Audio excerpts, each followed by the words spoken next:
Ils ne représentent pas moins de 80% de la population active en moyenne. Dans certains pays, ces chiffres dépassent les 90%. Mais leur productivité ne dépasserait pas les 50% en moyenne. Autrement dit, il semble qu'ils soient très actifs, très nombreux, mais finalement assez peu productifs. Mal encadrés peut-être, abandonnés à leur triste sort. L'État dit ne pas les reconnaître, ne pas savoir les identifier individuellement. Donc, il se dit incapable de les réguler, de les gérer. Mais est-ce vrai? Petite plongée dans l'univers très visible, mais assez peu décrypté des entrepreneurs informels en Afrique. Peut-on les aider, notamment grâce au numérique? Ou devrait-on plutôt changer de paradigme? Devrions-nous plutôt arrêter de les regarder comme des pestiférés qui ne pourront être aidés que le jour où ils décideront de se formaliser et donc de payer leurs impôts? Et quid des multiples taxes, quittances et autres droits d'exister qui payent déjà aujourd'hui à l'État? Doit-on les numériser pour ensuite les formaliser?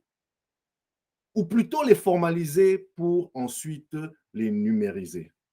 Salut les amis, je suis Dr Jean-Paul Mouka et je suis très ravi de vous retrouver pour ce nouveau numéro de Excel Africa BizTech, notre espace qui tente de décrypter quelques enjeux africains à cheval entre la transformation numérique et le commerce international. Mais juste avant, chers amis,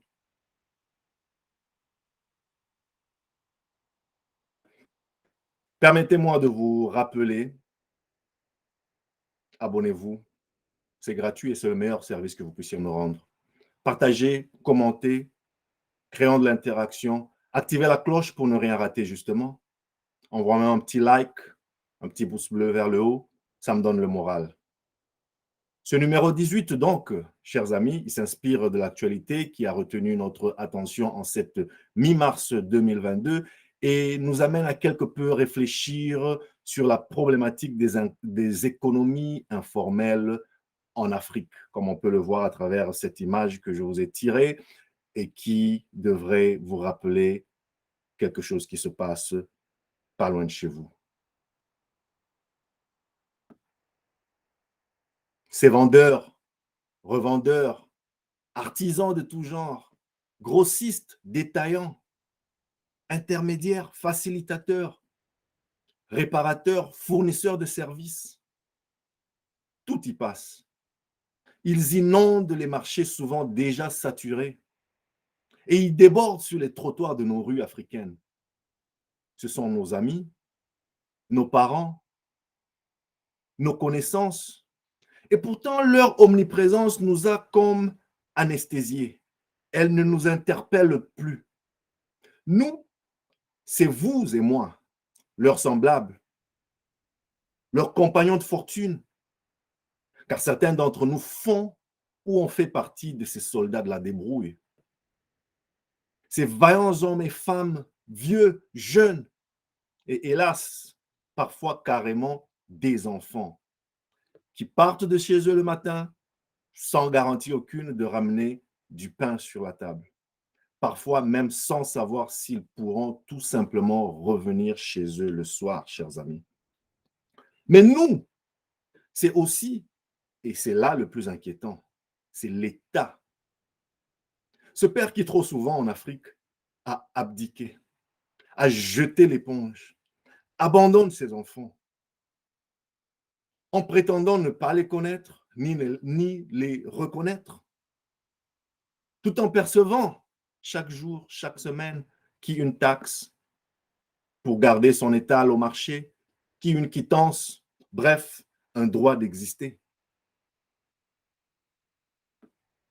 Et donc, cette réflexion est partie de ce papier super intéressant que je vous recommande dans The Africa Report et qui titre La nouvelle génération des licornes africaines s'attaque à la digitalisation de l'économie informelle. Pour rappel, et on en a déjà parlé dans un des précédents épisodes ici même, Les licornes, ce sont ces entreprises valorisées en bourse à plus d'1 milliard de dollars. Donc, on parle de structures à très forte capacité de mobilisation des fonds, des capitaux, même s'il faut préciser que la valorisation n'est pas le chiffre d'affaires. Elles sont estimées à cette valeur, le milliard et plus. Mais encore faudrait-il qu'elles réalisent ce qui, dans le jargon, s'appelle l'exit, c'est-à-dire qu'elles trouvent des repreneurs, des actionnaires en mesure d'injecter les capitaux frais pour les porter au sommet de leurs promesses.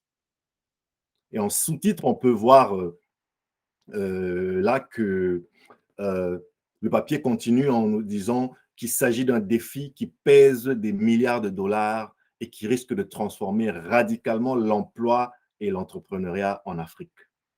Ce continent dont près de 90% de la population active opère justement dans ce secteur qualifié d'informel. Appellation d'ailleurs très contestée par certains observateurs qui jugent purement scandaleux de qualifier d'informel comme pour les dénigrer ou pour refuser de les voir, de les reconnaître, des hommes et des femmes connus, reconnus et surtout taxés jusqu'à l'os. Ces licornes, donc, ces investisseurs potentiels, prennent le problème par un bout tout à fait différent. Pour elles, le problème ne serait donc pas la fameuse informalité de ce secteur, mais plutôt son manque de productivité. Et c'est là que la transformation numérique intervient. Ces entreprises de la tech ne veulent plus ergoter, passer le temps sur le sujet. Pour eux, le développement des Africains, surtout les jeunes, ne peut plus attendre le rythme de la formalisation qui avance à pas d'escargot. Il faut tout d'abord rendre ces producteurs ou ces acteurs plus productifs et ensuite, si elle doit arriver, la fameuse formalisation suivra plus tard. Ils n'ont peut-être pas tort, mais en tout cas, c'est leur stratégie et je vous laisse en juger et me dire vos avis en commentaire. Le papier est assez détaillé là-dessus. Vous pouvez comprendre leur motivation et je vous invite à le lire. Lien en description. D'ailleurs, je vous l'ai inclus en description, comme toujours avec les références qui alimentent notre réflexion et nos discussions dans cet espace. Et donc, en venant aux chiffres, et là, on peut voir, selon plusieurs rapports officiels et concordants, le secteur dit informel compte 80% en moyenne des travailleurs actifs sur le continent africain. Mais il contribue à seulement la moitié du PIB, c'est-à-dire la richesse produite par ces pays. Évidemment, les États se plaignent. Ils se plaignent de ne pas être en mesure de percevoir suffisamment de revenus fiscaux. Mais si vous écoutez ces opérateurs économiques, eux aussi se plaignent de payer trop à l'État, juste pour le droit d'exister, formellement ou non. Eh bien, qui a raison? Qui a tort? Ces travailleurs, ces opérateurs économiques, peuvent-ils nous dire exactement combien ils payent à l'État? Et l'État, peut-il nous certifier combien il perçoit? Mais comment le savoir avec certitude lorsque ces paiements se font souvent en espèces, souvent sans reçu ou autre preuve irréfutable de paiement, donc ni vue ni connue? Une écrasante majorité de nos économies est donc à la merci de ces fameux percepteurs, inspecteurs, ils ont toutes sortes de titres et de noms pompeux qui n'en font qu'à leur tête. Ces bergers qui connaissent chacune de leurs brebis sur le trottoir et qui sont connus par chacune d'elles, ce qui ouvre évidemment la porte aux arrangements et accommodements de tout genre. C'est le percepteur qui garde le cahier des perceptions et qui déclare à l'État ce qu'il veut. L'État, en fait, c'est lui. Et les commerçants, ces brebis à lui, elles peuvent opérer tranquillement aussi longtemps qu'elles demeurent dans les bonnes grâces du patron, jusqu'à ce qu'un nouveau patron soit affecté à la tâche, évidemment. Et là, boum, on chambarde tout. On prend les mêmes et on recommence. Tant pis pour les paiements effectués sous l'ancienne administration. De toute façon, il n'y en a aucune preuve. Donc, il faut encore payer sous peine de perdre ses droits d'exister. Et les jours, les mois, les années passent. Le cycle recommence comme ça à l'infini, sans aucune garantie du lendemain. Ainsi vont le commerce, l'artisanat et la débrouille en Afrique. Mais qui sont ces soldats du jour le jour? Ces infatigables que l'on nous présente comme des anonymes. Et quelles sont leurs motivations? On peut voir ici, dans ce tableau, que je vous ai tiré d'un rapport de l'Organisation internationale du travail, lien en description, qui nous renseigne que pour une bonne partie, 35%, ces débrouillards sont des personnes qui n'ont tout simplement pas pu trouver un emploi salarié. Ensuite, environ 21%, ils le font par souci de plus d'indépendance, ils veulent se mettre à leur compte. Mais pour une part non négligeable, encore, 17% environ, ils sont plus ou moins contraints par leur situation familiale. Prenez l'exemple d'une femme au foyer avec des enfants en bas âge et incapable de s'accommoder aux contraintes d'un emploi formel de 8 à 17 et qui n'a d'autre choix que d'improviser une petite épicerie, un petit atelier de couture devant chez elle. Mais il y en a aussi, et ils sont environ 14%, hein, qui le font tout simplement pour arrondir les fins du mois. Essayer un tant soit peu de pallier au manquement d'un emploi dont le revenu n'arrive pas ou n'arrive plus à nouer les deux bouts du mois. Et il y en a ainsi d'autres qui veulent être plus flexibles, rester maîtres de leur temps, etc., etc. Autant de raisons qui d'ailleurs nous poussent à relativiser un tout petit peu, ou en tout cas recontextualiser ce concept même d'entrepreneuriat en Afrique. Vous savez, les amis, souvent dans la conception occidentale, inspirée notamment du dynamisme, le fameux dynamisme bouillant de la société américaine, par exemple dans la Silicon Valley, par entrepreneur, on imagine souvent un professionnel trop dynamique, trop smart, comme ils le disent, trop indépendant, trop libre d'esprit pour se conformer aux petitesses de l'emploi formel salarié, trop rebelle pour répondre aux ordres, aux exigences d'un vulgaire petit superviseur, et donc prêt à créer des emplois, offrir produits et services pour répondre à un besoin identifié et souvent bien quantifié, prêt à contribuer positivement au développement de sa société, de son environnement, bref, un homme ou une femme, un groupe prêt à changer le monde. Alors que souvent chez nous en Afrique, ce qu'on appelle entrepreneurs, c'est tout simplement des dignes hommes et femmes qui refusent de se résigner à la faillite et à la fatalité du chômage. Des gens qui refusent de mourir de faim, tout simplement. Des damnés qui tentent le tout pour le tout en s'accrochant, en s'arc-boutant aux branches pour ne pas tomber, pour ne pas se faire broyer par l'engrenage impitoyable de la misère et de la famine. Vous avez peut-être entendu la blague qui n'est en fait qu'une demi-blague à mon avis. Vous savez, en Afrique, lorsque tu demandes à quelqu'un ce qu'il fait dans la vie, son travail, etc., et qu'il te répond de manière plus ou moins vague dans le genre, eh ben, en ce moment, je travaille sur plusieurs projets, je recherche des investisseurs, etc., etc., on comprend tout simplement que souvent la personne est au chômage. C'est tout ce qu'il essaie de te dire. Il est au chômage et il est à la recherche d'un emploi. Ben, ne me demandez pas si c'est vrai. Moi, je vous rapporte la blague qui court en Afrique. Allez vérifier. Mais plus sérieusement, les amis, sont-ils préparés? Comment peuvent-ils être mieux encadrés? Comment le numérique peut-il les accompagner?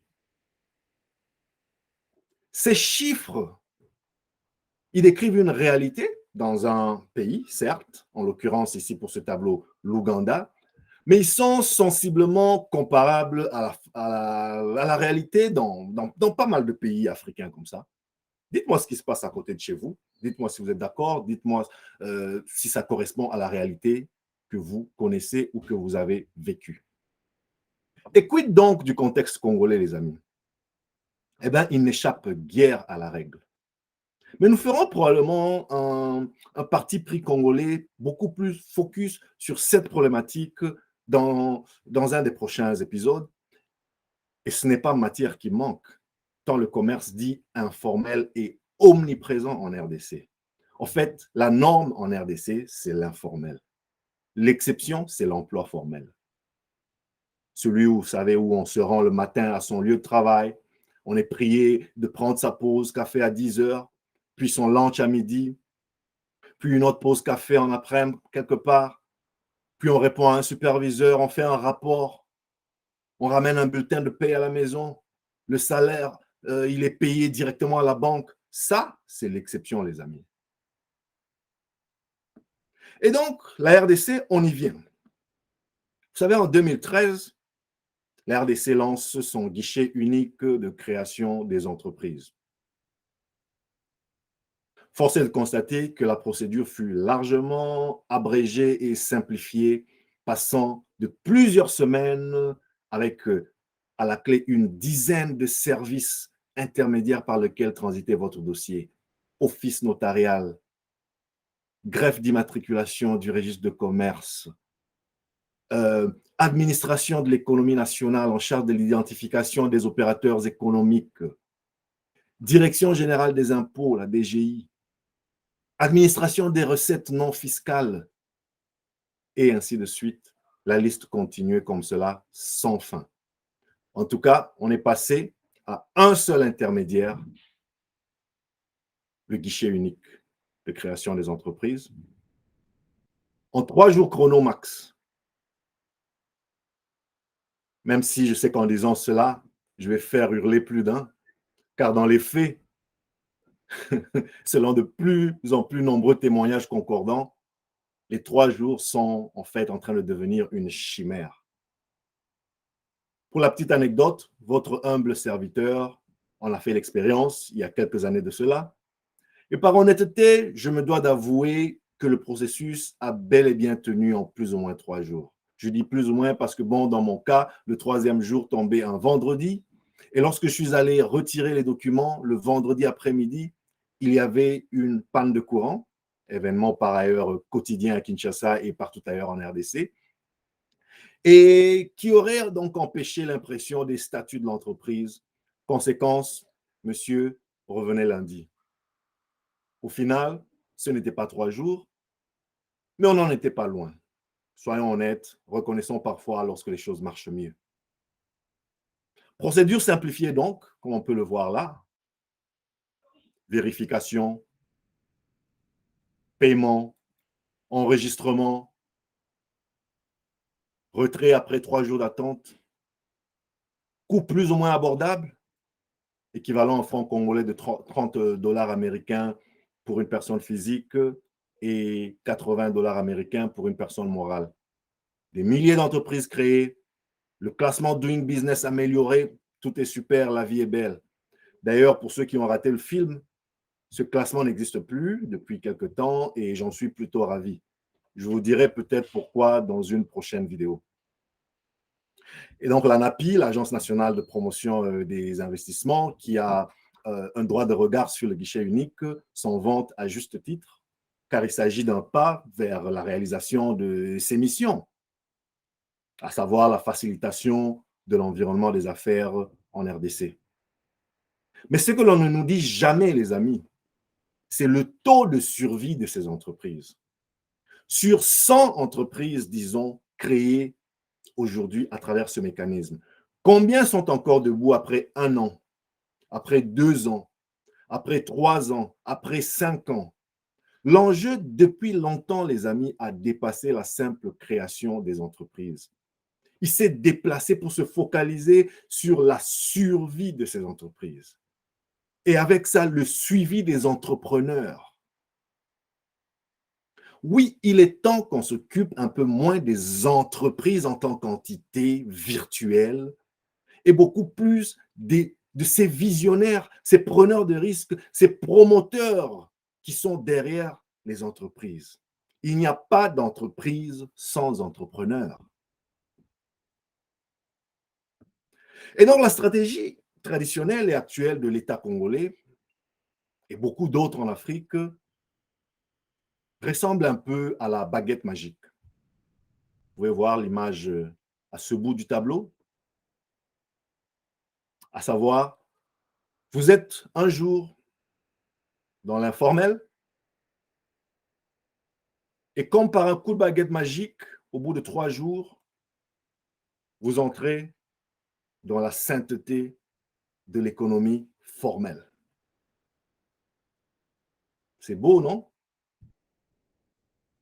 Et vous recevez donc toute la paperasse et tout le tralala qui permet justement à ce même État de venir vous emmerder, parfois à juste titre, souvent à tort, mais au moins vous êtes tiré des ténèbres de l'informalité et pour l'État, c'est l'essentiel. Mission accomplie. Une approche alternative, les amis, une meilleure approche, j'ai envie de dire, consisterait donc pour l'État à accompagner ou faire accompagner par des privés notamment ces jeunes pousses à travers, par exemple, les incubateurs et les accélérateurs, de manière à monter graduellement en maturité vers la fameuse formalisation. Voyez-vous, la formalisation des entreprises devrait être considérée non pas comme une transformation instantanée et binaire, où vous êtes formel le matin et le soir, vous devenez, ou vous êtes informel le matin, vous êtes informel le lundi et le jeudi soir, vous devenez formel, mais plutôt comme un cheminement à plusieurs escales, plusieurs échelons, plusieurs étapes intermédiaires qui constituent chacune une opportunité d'accompagnement pratique, de renforcement de capacité, notamment sur et à l'aide des outils numériques pertinents pour cette phase de développement de la jeune entreprise et du jeune entrepreneur. Voilà, les amis, le type d'imagination qu'il faudrait intégrer et vite dans le fonctionnement et la stratégie de l'État congolais. Donc, une sorte approche collaborative, pardon. Au lieu que chacun fasse son petit sprint sur sa bande, car vous savez, on ne sait jamais ce qu'on deviendra après le prochain remaniement. Donc, on essaye de faire ce qu'on peut aujourd'hui de manière désordonnée, peu coordonnée, peu importe, pourvu qu'on soit aux affaires, pourvu que ce soit notre tour. Ben, ici, je parle forcément des entités telles que le ministère de l'entrepreneuriat et des petites et moyennes entreprises, les régies financières, le ministère de l'Industrie, l'ANAPI, l'Agence nationale de la promotion des investissements, le FPI, le Fonds pour la promotion de l'industrie, et d'autres que je n'ai peut-être pas cités, qui devraient enfin mieux accompagner les entrepreneurs, formels ou informels, en alliant ressources publiques et ressources privées, car il y a des privés qui opèrent déjà dans ce secteur et qui n'attendent qu'un environnement où ils se sentent accompagnés. Ainsi, cette écrasante majorité de nos concitoyens que nous faisons semblant de ne pas voir sera aidée pour de vrai. D'ailleurs, lorsque nous reviendrons sur ce sujet, les amis, dans un cadre purement congolais, nous ne manquerons pas de parler de ces compatriotes, ces autres compatriotes que vous pouvez voir là, devenus incontournables dans la vie et la mobilité des Congolais, pour le meilleur et pour le pire d'ailleurs. Plus un seul secteur de la vie ne leur échappe, du simple transport à la livraison des repas, en passant par l'espionnage politique et donc la sécurité nationale. C'est héros ou zéro nationaux, c'est selon. En tout cas pour celui qui, grâce à leur capacité souvent acrobatique de déjouer les embouteillages les plus inextricables, arrive à l'heure à un rendez-vous important, ou arrive à évacuer sa fillette malade vers l'hôpital le plus proche, eh bien pour cela, ces gens sont des héros nationaux. Mais posez la même question à la personne qui s'est fait renverser dans un ravin, hein, ou aux automobilistes totalement impuissants, souvent par crainte de lynchage, disons-le. Et par lynchage, ici, je ne parle pas de lynchage verbal où on va t'insulter, hein. Je parle du lynchage dans le sens le plus strict du terme, où tu es par terre et c'est des gros cailloux qui s'amoncellent sur ta tête, hein. C'est de ça que nous parlons ici. Eh bien, face à cette meute de plus en plus violente et parfois carrément criminelle et assassine sur les routes congolaises, posez la question à ceux-là. Ils vous diront peut-être que ce fléau est devenu une catastrophe nationale et que si rien n'est fait, on court à des dégâts encore plus importants. Les investisseurs, ils se disent prêts à injecter des fonds pour organiser ces gens, à travers notamment le numérique. Au-delà de la création d'emplois formels, donc imposables par l'État, pareille réorganisation donnera aussi une vraie utilité sociale et un sens d'appartenance à ces jeunes gens, au-delà du simple transport de A à B. Cela passera certainement, les amis, par des petites cotisations pour adhérer à des mutuelles de santé, autres protections sociales, notamment lorsque l'inévitable se produit, comme ici. Ces fonds-là, les amis, ils finiront toujours, et ce n'est pas une prophétie, observez, ils vont finir comme d'habitude au Rwanda, au Kenya, au Ghana, etc. Le Bénin, par exemple, a permis à Gozem, vous savez, cette entreprise qu'on peut voir là, de faire exactement ce dont nous parlons ici. Et aujourd'hui, l'entreprise s'étend sur plusieurs pays africains, en tout cas en Afrique de l'Ouest. Et il y a d'autres exemples ailleurs, mais hélas, à ce jour, trop peu nombreux. Quand on voit juste ce qui se passe dans l'image d'en bas ici, on peut déjà voir, même sans comprendre ce qu'ils font exactement, que c'est déjà bien plus organisé que ce que nous voyons là. Et pendant ce temps, les décideurs congolais, les amis, ont-ils seulement saisi cet enjeu? Ou on attend tous d'abord le changement de la Constitution? Peut-être après 2023, ce sera mieux. On pourra donc alors commencer à réfléchir. Réveillons-nous, chers Congolais. Lorsqu'un sommeil devient interminable, cela s'appelle un coma profond. J'espère que vous avez aimé, les amis. Dites-moi ce que vous en pensez. Lien et description en commentaire et en description de la vidéo. Toutes les références y sont. Abonnez-vous entre-temps pour ne rien rater. C'est gratuit et c'est le meilleur service que vous puissiez nous rendre. Partagez, créons de l'interaction. Envoyez-moi un like. Ça me donne le moral. Et retrouvez-moi aussi sur toutes ces plateformes. Taguez vos amis, partagez.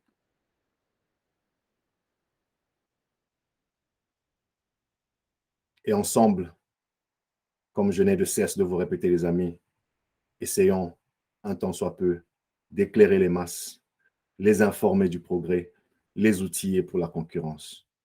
Votre homme serviteur, Dr Jean-Paul Mouka, je vous dis, prenez soin de vous, les amis, prenez soin des vôtres. Chap, chap.